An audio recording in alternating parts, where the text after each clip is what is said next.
updates are really repetitive, which lead to the downfall of this game. The map seriously needs some changes. The map is plain and has no taste. They should 100% balance the Rio and Roblox Game Pass modes, since the game is too pay to win.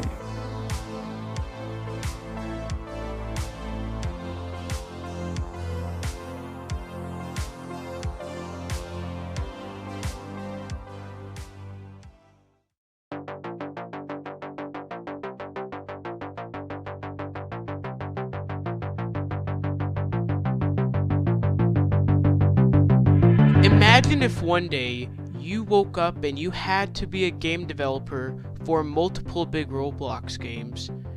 You didn't have a developer team helping you, and you also had to do stuff outside of developing your games. This is the life the creator of Ninja Tycoon currently lives. His name is Jason. Ninja Tycoon is his most popular game.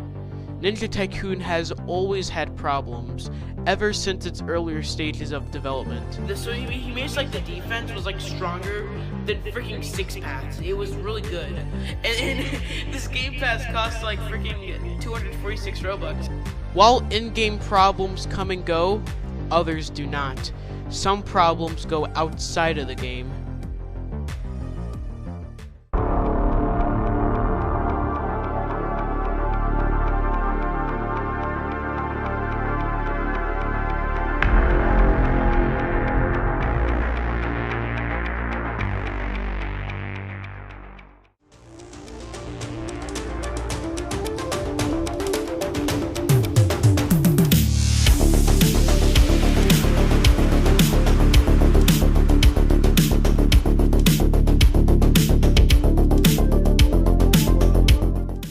Known to many, Jason, the owner of Ninja Tycoon, manages multiple games.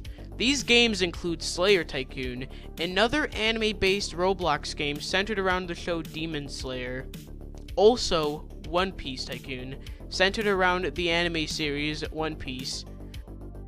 Although, despite multiple games being managed, Ninja Tycoon still leads in popularity by a landslide.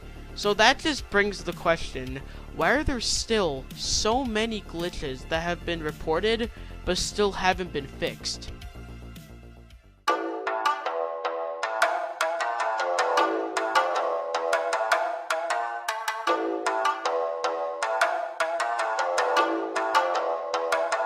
The answer is very simple. Jason is one guy managing so many games. He can't possibly have the time to fix all of these games, and this is where one of Jason's biggest weaknesses are, his lack of updates. Updates are what keep a game interesting. When a game only has one update every couple of months, the game already loses popularity. This is because people get bored of content that isn't changing or being improved. This is also a huge problem because this means it takes Jason months to fix a simple glitch that can be abused by other players.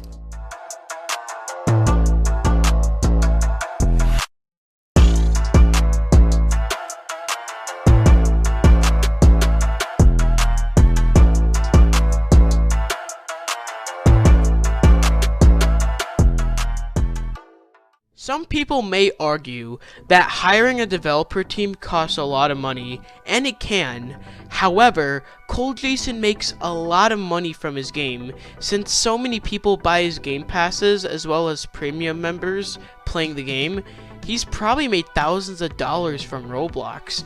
If he invests that money into a developer team, his income can double or triple in amount. Is Jason a lazy developer?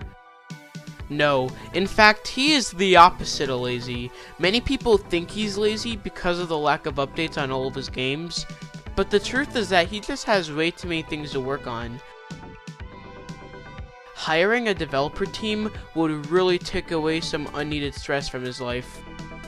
Ninja Tycoon is by no means a bad game without a developer team.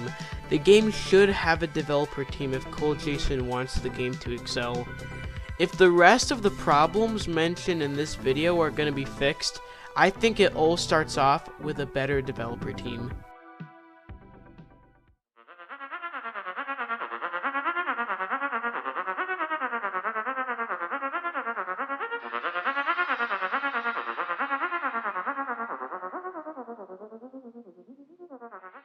The combat matters in a game based around ninjas. In fact, it is one of the most important parts to a game based around ninjas. Ninja Tycoon's combat has heavily improved over the years.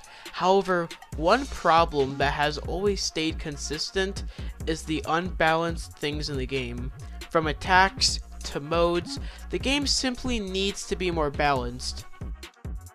The simple fact that an attack like Gatsuga only costs 31,000 and is practically a one-shot attack is disturbing.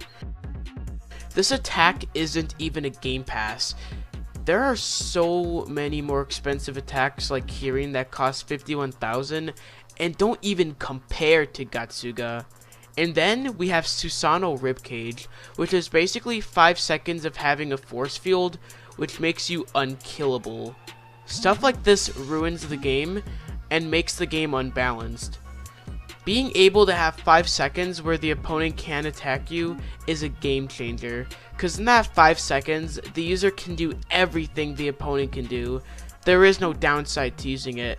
The Ribcage user can attack you and run around taking 0 damage. The game being this unbalanced also makes the game's community a lot more toxic. These unbalanced moves result in the players abusing the heck out of these attacks, which is why trash talk isn't very hard to find in the game. What's even the point of using Rio passes when Roblox game passes are just so much more overpowered? The Roblox game passes are so much stronger and makes the average player look so weak. Is it even fair at this point?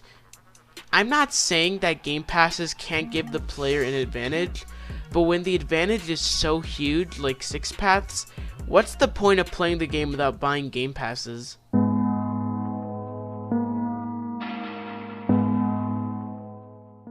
If Ninja Tycoon were to become just a bit more balanced, the game as a whole would be much more enjoyable to play.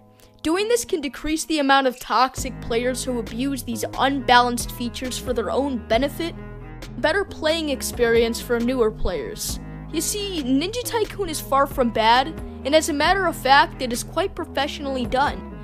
If Cole Jason, the creator of the game, could just add a few updates and fixes to make the game more balanced, that would be a huge improvement that would really help taking away the pay-to-win aspect that goes into it that drive many people away from it. It would be a huge stepping stone for the game as a whole, and we can only hope that it'll be able to happen.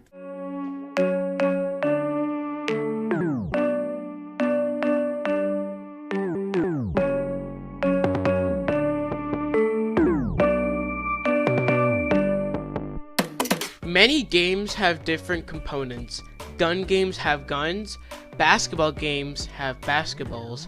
However, one thing that every single game has is a map. Ninja Tycoon is no different. The game has improved its map a lot in the last few years. However, Ninja Tycoon's map can use a lot of improvements. Something people have been asking for is a designated 1v1 area. I think the waterfall isn't a good spot for 1v1s because it's very small, and already has a purpose of the raid bosses spawning there. There should be a map expansion that has a dedicated area to combat. Something like the Tunic Zen venue, for example, as well as maybe a place to roleplay like the Okage's office. The map seems pretty boring because of the lack of details in-game. The map can also use fixes in the design, such as tycoons with more detail. The Uzumaki, Sarutobi, and Senju bases look practically copy and pasted from each other's wall designs. The map can also use some pathways that lead to each base to have a more clean design. Possibly some Easter eggs in the game that reference things would be pretty funny as well. All in all, it's true that the map is already great, but it can be improved just like any other map. With more detail to tycoons or expanding the map, the game can definitely be updated to be better. This will make the experience of the user a lot better.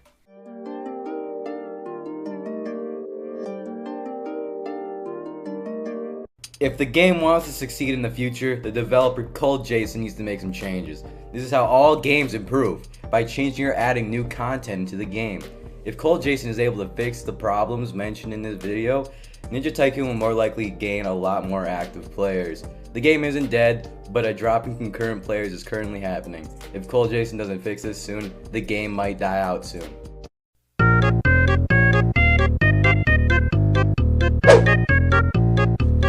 So 9 days ago, EJU asked me to be a part of a Ninja Tycoon documentary. So of course I had to accept it. Which meant, of course, preparations. So for a lot of the events that are going on, I've just been EJU's preparation guy, so yeah. So here, as you can see, is my recruitment process. This is Anime Bro. Here is Wooly. And the last one is Sean Kinsey. I don't know if y'all know him, but yeah, he's a pretty big one. So then we created the group here. So here are the people, and you may be wondering, who is this autist guy? Well, I'll get into that later. So in that 9-day period up to when it was posted, we called every day for the video.